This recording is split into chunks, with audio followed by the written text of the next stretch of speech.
Hello, everyone. Welcome to the Onchain India podcast. Today, we have a very special guest with us. We have Raullen from IoTeX. Deepin is emerging, segment since last few years. We have seen some phenomenal launches this year with, some amazing use cases and so much practical, that is required for this blockchain industry. And IoTeX has been doing it since quite some time now. They have raised enough capital, launched in the ICO markets, and constantly making some waves. And most importantly, I think more than 250 plus projects have been built, millions of devices are connected, and the list goes on. So we are going to tune in to hear all from Roland on IoTeX and also his thoughts on this Web3. Welcome to the Origin India podcast, Roland. Yeah, thanks for having me, Pratik. Hi, everyone. So my name is Roland. I'm the CEO co-founder of IoTeX. Glad to be here. Awesome. So, Roland, just let's kickstart with your Web3 journey. How did you, come up into this Web3 space? Yeah, I think I got into like a Bitcoin stuff like really early. I'm an early comer to the Bitcoin, right? So when I was doing my PhD in Waterdrip cryptography, then Bitcoin white paper actually came out the year end of 2008. So that's where me and a bunch of kind of research folks got into like Bitcoin. So I'm also like a very early to join like a Bitcoin Canadian community. Try to learn a lot of things from the technique perspective, right? So because we don't think it will work, but it actually worked. That's kind of a surprising fact for Bitcoin. Then along these many years, although I work at Google, work at Uber during it's like a hyper growth stage, I still keep my eyes actually on the Bitcoin. I'm also like participating into like a Ethereum ICO, like in the early days. So that's all the good old times. Awesome. So, Roland, one very interesting thing which comes to a lot of the entrepreneurs while starting up on what idea to choose down to, right? Because you have like two, three ideas, you feel there is a potential of everyone to go in. So, what was your mental model, while starting IoTeX? And a follow-up question is, what should be the mental model, for startups founders, when they choose that, this is what something that I have to build. That's right. I think after being in the field, actually running the field for almost 7 years, right? So we were born actually in the year of 2017 year end. So I found a surprising fact, like an idea doesn't matter, right? So there are thousands of ideas coming out every second, almost by thousands of people in the world. But like how many of those ideas will turn into a successful product or project or token in the end, right? So the idea almost doesn't matter. So don't just chasing the whole topics or like choosing the interesting ideas. Basically, you should follow your heart. You should really think about what you want to build. So because doing a startup is super hard. If you read the book, the hard things about the startup from Mark Anderson, right?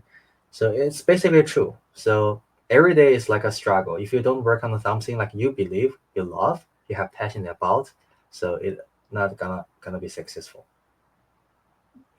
Got it. So, Roland, we want to deep dive more into the IoTeX journey. I think it's been, close to about 6 to 7 years now since the idea was conceptualized. So, how was the journey over last few years, and how has it changed, since the day one, in terms of that? Yeah, that's an interesting question, right? So our vision at that time was very ambitious actually. So we still kind of like chase the same ambition as of now. So basic gap, bring the gap all together about the real world and the crypto world. As we're seeing right now, kind of like a blockchain crypto is becoming a real like a mainstream technology in US, right? So I live in US, so I can definitely like feel that. Um, but when we start, so our thinking is very simple. So if crypto is such a fundamental disruptive like a technology, it would definitely like going to overflow to the real world, right? So it will not just confine in its own like a crypto very small space, but will kind of go to our life of everybody. Where IoT or like a DePIN as we call it right now will be kind of the bridge technology. Now we see also AI is such a also like a bridge technology to connecting two worlds. So IoTeX is always on this front. Yeah, in the past few years we have done something like a really really interesting. which helped me also like trying to navigate what we're trying to how do we change the world, right? So you have the vision, but you have to figure out like a really like a hard path to really change the world. So we have done like the layer one chain in the year of 2017, 2018, and 2019. So we launched a layer one chain. At that time, it was like one of the fattest chain. Actually, as of now, it's also like one of the fattest chain in the world. The QPS 2000 TPS, so on and so forth, running by 100 more delegates. The chain itself is EVM compatible, so pretty successful. And then in the year of 2021, 2022, we have done a few experiments on top of the chain because we're talking about IoT or Deepin. So we're trying to figure out, so how does this IoT stuff fits into the blockchain or crypto world, right? So I think there are like three things we tried before. The first one is like a use blockchain to facilitate like the micropayment among devices. So that's kind of like one thing we tried at that time, but I don't think it worked, to be honest, right? But no one knows. Everybody has a really high hope, say, oh, blockchain is kind of autonomous, decentralized, kind of next generation technology. Why can't we just use this one for settle like all the micropayments? Turns out, like, so if you want to change like the payment side, it will just be a very long haul. So it's not gonna happen soon. So that's the first attempt.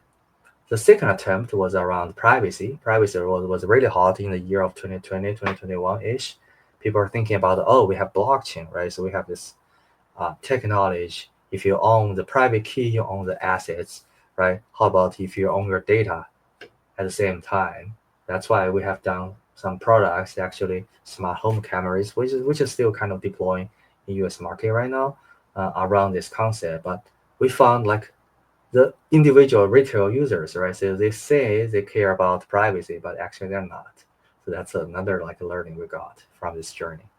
And then the third attempt, I think, is so good so far, which kind of leads to the identification of deepin thesis in the early days.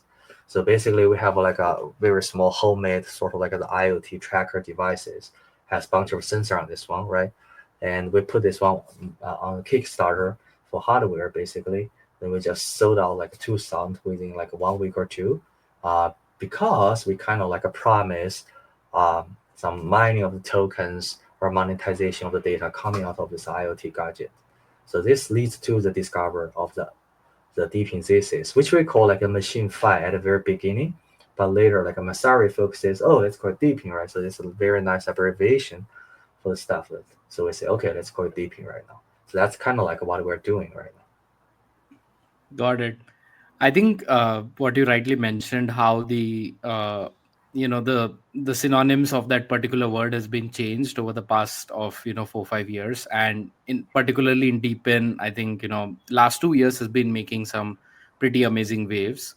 We are seeing some practical applications, which are being built, and obviously I see a lot of entrepreneurs, focused on, hey, this sector is the booming one. It's definitely in the top three ones Mhm. where startup founders are looking to do it. But on the other flip side of it, Roland, I think one of the question where they have is in terms of the hardware cost and how do you scale, from there. So what is your general advice for entrepreneurs who are specifically looking into, creating something in the Deepin world? Yeah, so that's the issue with deepin, right? It's always like a very deep tech stack, right? So if you look at my tweet actually in the past weekend, so I have this nice diagram basically to compare the depths of the tech, across DePIN, meme coins, layer one, layer two, uh, NFT, DeFi, so on and so forth. And different like a DePIN have a very sharp, kind of learning curve for people to getting started or even like scale up. So that's why we have been like working on this IoTeX 2.0. Basically, we want to bring like the modular infras to the table, so people like developers can just doing things really really easy. They don't have to do from the hardware, the manufacturer, firmware, connectivity, data streaming, all the things up, then to the chain to the D app, right? Because this thing will take a lot of like time and capital and human resources basically to go to the market. Then you found, oh, that doesn't work, then you change to the next one, right? It's basically a waste of time and money. So we want to make this experience like a super seamlessly simple, like you do at DeFi. You just write a smart contract in Solidity, which most like a JavaScript developers can do, and you just give it a try. It works, it works. It doesn't work, you just pivot to the next idea. So that's kind of like the process for innovation we want to bring to the table. Awesome. Rollin, jumping on to the next crucial part, which is very close to a lot of the founders, is raising their first round of check, right? Because it's a very interesting phase where founders have this idea they're very passionate about, but it's always challenging, particularly on how to get the first check or how to get that first kind of things to come in. So, what would be your strategy for someone who is starting, say, in 2025? And they're looking to raise their first round? What would be the general playbook that you can advise? So everybody has a different strategy to get there, right? So if you have like a really high background, let's say you are just a serious entrepreneur, you have a success exit in your previous company, of course you have no problem to raise money, right? So you can easily raise money because lots of VC actually made money on top of your previous projects will invest in your new project. So that's needless to say. But most of developers, so maybe they're just young, out of college, or maybe still in the college, can drop off to do some Web3 or crypto projects. So I think for them, two things are important. So one is, so you want to work on something like a really, really interesting. You don't want to do just a copycat, right? Because there are so many copycat projects on crypto. So I don't think investor, because I also like to write angel checks, and IoTeX, we have an ecosystem fund. We also invest into like almost 50 projects already. We don't do that. I think none of the investors will do that. So you have to show some like an innovation. Basically, behind the innovation is your own like a philosophy, your own like a way of thinking how the world should work. So I think innovation is of course super super important. And second one is some sort of like a proving point, right? So this proving point could be some data metrics. Let's say, oh, you have this TVL, you have this user growth, so you have received some tractions from, let's say, IoTeX Foundation, Ethereum Foundation. So you have some like a really interesting people who are putting like a 10K, 20K, 50K like an angel check on your project. So those are like a good proving points for like a bigger checks. I think if you can do these two things right, so definitely like I don't think you have problem to raise money in this market. Got it. A follow-up question for that, Roland, is say hypothetically the first round is being done, so probably say $1 to $3 billion kind of a range. Now, the next important thing, and specifically in the Web3 parts, is how do we plan the token strategy? Should we do another follow-up round just to ensure that the foundation has enough capital to survive, the worst of the scenarios? And how do they plan on their second fundraise slash, sort of token journey in this game? Yeah, so there are so many like factors to take into consideration, right? So I think the first one is what type, like the nature of the project. It's like a infra, which will take a long way to kind of build and fly. So if so, usually like you will do the second round. But if it's like just a product or like a DeFi or game or Deepin, right? Definitely like you want to go to the market like even faster. So you want to have like this proving point. Um, to raise more capital actually make your token more successful. Another factor to think about is like the timing, where we are in the boom market, right? So for now, are we like a one third of the boom market or two thirds, or almost done, or just getting started? That's another thing. Another thing you want to think about. Let's assume like the bull market is halfway down. We're at like a 50% kind of point right now. Then do you want to spend another 3 months to raise another bigger round, even before your token listing? Because if you do that, that means like you will list your token at the peak of the bull market, right? Once you list, everything kind of crash down to have enough time to play. So that's kind of second things to think about. The third one is so I think it's like your negotiation with like the exchanges, because when you're at a very low valuation, you have a conversation with the exchange. They're asking you to give us some token worth XYZ, like $1 million, right? Because you have a very low valuation, that means you have to give a lot of token to the exchange. So definitely like you do not want to do this if you want to, do a, even like a more ambitious project in the long run. So that's where you need a second round of fundraising. But on the other side, some projects, so they're basically like the take right on a trending topic. So if you kind of miss this like a very small window, usually it's like a 2 to 4 weeks window. For example, liquid staking was hot actually. I think in maybe July or August this year, right? It's just like a hot for 2 to 4 weeks. So that's where you maybe have a chance to talk with a really good exchange to get listed. But if you miss that window, so that makes you in a really like an awkward position. So in that situation, I would think you should go for direct listing after another fundraising. Got it. I Mhm. mean, very practical advice. And as you rightly said, this will change from company to company, what their strategy is. But I think the general playbook can definitely be play around. Yeah, Uh, very true. Roland, coming to the IoTeX part, right? I mean, this year has been phenomenal. We saw like multiple good things happening both on the regulation aspect and obviously a bright 2025 to look into, right? So, what are the IoTeX plan for 2025? What are your top strategies? And most importantly, do you feel by implementing this, the new set of Web3 users, which will migrate, will see a upsurge in this? Yeah, so I think the next year is definitely like team has been working really hard this month. So we're doing planning for next year, right? Um, so we will continue IoTeX 2.0 success.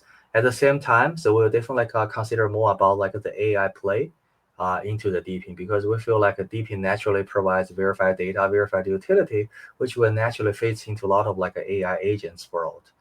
So we will like putting more priorities over there.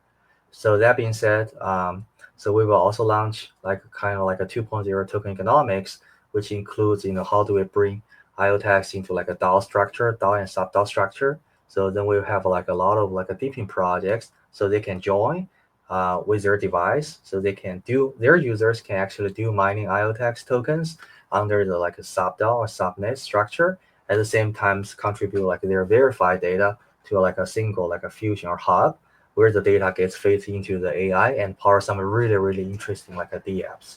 So that's kind of things we're thinking about. Perhaps we'll launch something really interesting in April.